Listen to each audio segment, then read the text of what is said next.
দেখুন বন্ধুরা, আজকে আমি একটা চিকেন রান্না করছি।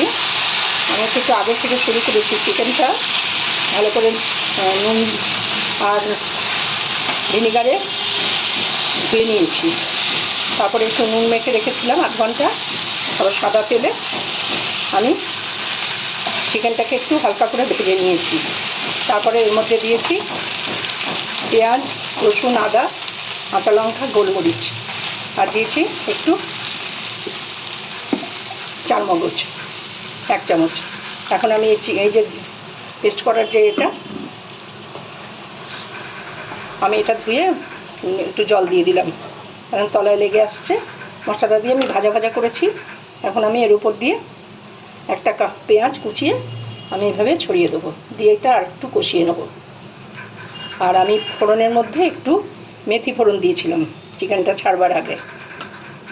আমি চিকেনটাকে ভেজে তারপরে তার মধ্যে মশলা দিয়েছি, আর ভাজার আগে আমি একটু মেথি ফোড়ন দিয়েছি। মেথির একটা সুগন্ধ আসবে। আর এখানে আমি কিছু আলু ভাজা করে রেখেছি মোটা মোটা করে, সেটা আমি পরে চিকেনে দেব।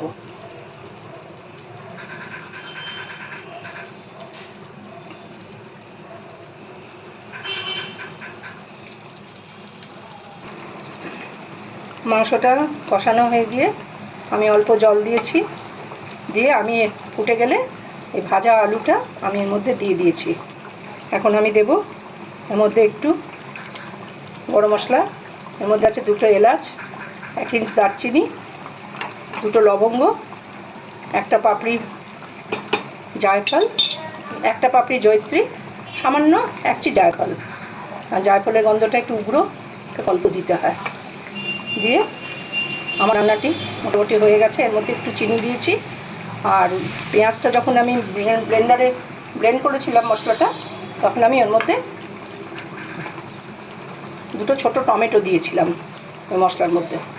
এখন আমি দিচ্ছি 4টে কাঁচা লঙ্কা চেরা, আর দিচ্ছি একটু কাসুরি মেথি, আমি হাতে ডলে নিয়েছি। এটা দিয়ে আমি 5 মিনিট স্ট্যান্ডিংয়ে রেখে দেবো।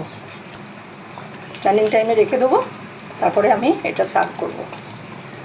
একটু মাখো মাখো রেখেছি, এটা খেতে খুব ভালো হয়। গ্যাসটাকে আমি অফ করে দিলাম।